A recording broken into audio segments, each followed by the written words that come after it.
कोई 2 महीने की कानूनी लड़ाई के बाद आखिर वोटबंदी की साजिश पे एक बहुत बड़ा विराम लगा है।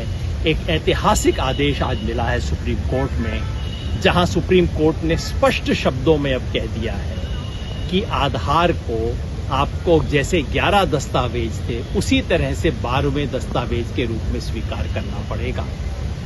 ये जो SIR नामक षड्यंत्र है वोटबंदी का, लाखों करोड़ों लोगों को वोटर लिस्ट से बाहर रखने का, इस षड्यंत्र के पीछे खेल ये था कि आप 11 में से कोई एक डॉक्यूमेंट दो। 11 में 2 तो ऐसे थे जो अच्छे डॉक्यूमेंट है लेकिन किसी के पास तो है नहीं, पासपोर्ट और NRC। बाकी ये पीले दस्तावेज थे जो एविडेंशियरी वैल्यू तो है लेकिन बिहार में ज्यादातर लोगों के पास है नहीं। लेकिन दूसरे कुछ ऐसे डॉक्यूमेंट थे जो कि चुनाव आयोग खुद हमेशा स्वीकार करता रहा था, चाहे वो एपिक हो, आधार हो, पैन कार्ड हो, ड्राइविंग लाइसेंस हो।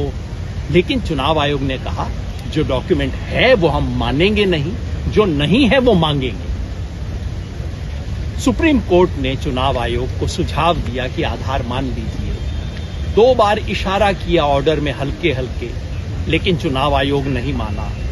और जो लोग आधार स्वीकार कर रहे थे BLO, उनको शो कॉज नोटिस दिया चुनाव आयोग ने। आज जब ये सारी बातें सुप्रीम कोर्ट के संज्ञान में आई तो कोर्ट ने स्पष्ट रूप से आदेश दिया है कि अब इशारे से काम नहीं चलेगा, आधार को 12वें दस्तावेज के रूप में स्वीकार करना होगा, इसको पब्लिक के सामने ले जाना होगा।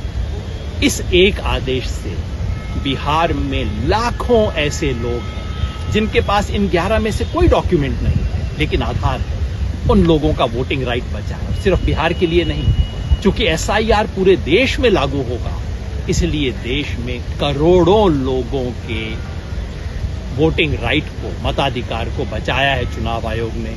इस देश के संविधान की रक्षा करने की अंतिम जिम्मेवारी इस बिल्डिंग की है और आज सुप्रीम कोर्ट ने अपनी उस जिम्मेवारी का मान किया। धन्यवाद।